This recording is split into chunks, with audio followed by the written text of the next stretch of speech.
Hello दोस्तों, good morning. मैं हूं चारू और आज मैं आपके साथ शेयर करूंगी महाराणा प्रताप म्यूजियम जो है उदयपुर में, उसके रिलेटेड कुछ बेस्ट क्लिपिंग जो आपको महाराणा प्रताप की वीरता और उनके चरित्र के बारे में बहुत कुछ बताता है।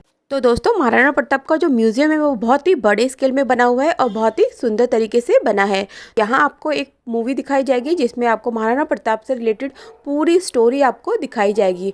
दोस्तों, महाराणा प्रताप के जो म्यूजियम है उसमें आपको मूवी के बाद जो आपको प्रदर्शन दिखाया जाएगा उनका मॉडल के थ्रू, वो बहुत ही अच्छा है और बहुत ही रियल फील देता है। दोस्तों, बच्चों के लिए ये प्लेस बहुत ही लर्निंग है। वो जो कुछ भी देखेंगे, सीखेंगे और समझेंगे तो उससे वो अपने हिस्ट्री से कनेक्ट होंगे। प्रताप ने प्रतिज्ञा की थी कि जब तक अपनी मातृभूमि को शत्रुओं से मुक्त नहीं करा लेता तब तक न तो मैं महलों में रहूंगा, न किसी धातु के पात्र में भोजन करूंगा, न किसी गद्दी के बिछौने पर सोऊंगा।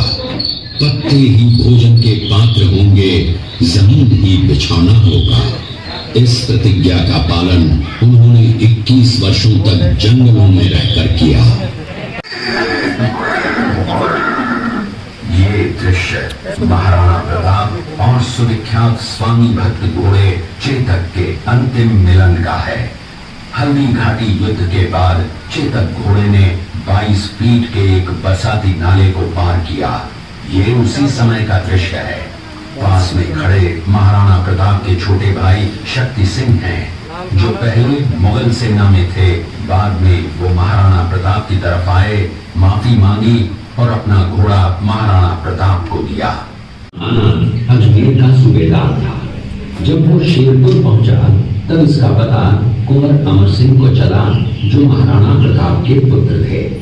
अमर सिंह ने शेरपुर छावनी पर अचानक आक्रमण कर दिया। उस आक्रमण में मुगल सेना में भगदड़ मच गई। मुगल सेना को अपनी छावनियों को छोड़कर भागना पड़ा। छावनियों के अंदर से लूटा हुआ माल व अब्दुल रहीम खान खाना, जिसकी बेगम आनी खान को बंदी बनाकर महाराणा प्रताप के सामने पेश किया गया।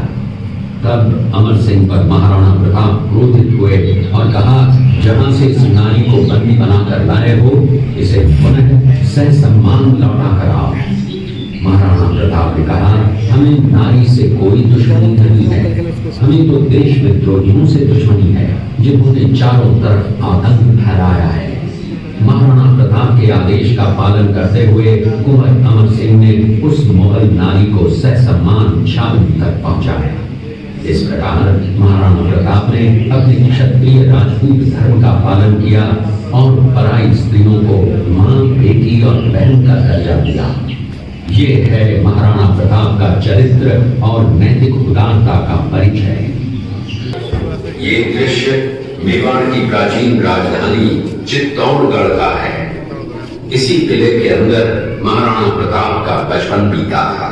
इस किले की तलहटियों में महाराणा प्रताप ने अपने गुरु से शिक्षा प्राप्त की थी। ये किला 12 वर्ग किलोमीटर में फैला हुआ है। इस किले पर जब भी विदेशी आक्रांताओं ने आक्रमण किया और उस आक्रमण में कोई भी राजा और सैनिक वीर गति को प्राप्त कर लेते, तो उनकी पत्नियां वीरांगनाएं अपने सतीत्व की रक्षा करने के लिए जलती हुई अग्नि में कूद प्राणों को त्याग देती थी, जिसे हम जौहर कहते हैं। चित्तौड़गढ़ में 3 मुख्य बड़े जौहर हुए थे। प्रथम जौहर 1303 ईस्वी में रानी पद्मिनी ने 16,000 स्त्रियों वीरांगनाओं के साथ जौहर किया था, सिर्फ अल्लाउद्दीन खिलजी के कारण। दूसरा जौहर 1535 ईस्वी में दिल्ली के शासक बहादुर शाह के समय में रानी कर्मावती ने वीरांगनाओं के साथ किया। और तीसरा जौहर 1568 ईस्वी में सम्राट अकबर ने चित्तौड़गढ़ पर आक्रमण किया। उसी समय रानी फूलकुंवरी ने 7,000 वीरांगनाओं के साथ जौहर किया। किले की दीवार 36 किलोमीटर तक फैली हुई है। इस दीवार का नाम ग्रेट वॉल ऑफ चाइना के बाद द्वितीय पायदान पर दर्ज। उसी किले के अंदर की ये घटना है। मेवाड़ की एक ऐसी मां थी जिसने अपने पुत्र का बलिदान देकर राजवंश की रक्षा की थी। उस मां का नाम पन्नाधाय था।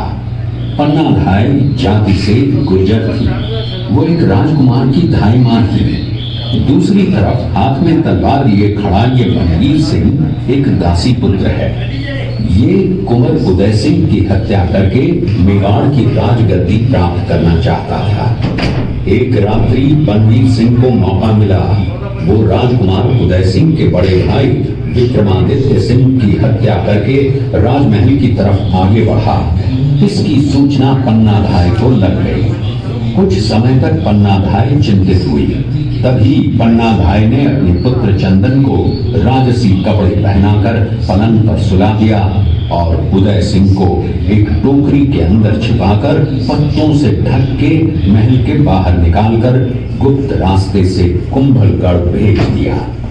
बनवीर सिंह जब तलवार लेकर राजकक्ष में आया तो उसने पन्नाधाय से कड़क आवाज में उदय सिंह के लिए पूछा तो पन्नाधाय ने चंदन की तरफ इशारा किया।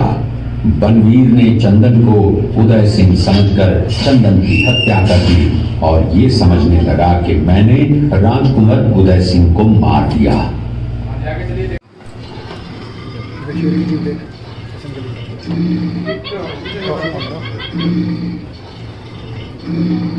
ये घटना महाराणा प्रताप की वीरता को दर्शाती है। एक समय नरभक्षी बाघ का आतंक छाया हुआ था। महाराणा प्रताप ने उस बाघ का शिकार कर उस बाघ को मार डाला। ये घटना महाराणा प्रताप की वीरता की प्रतीक है।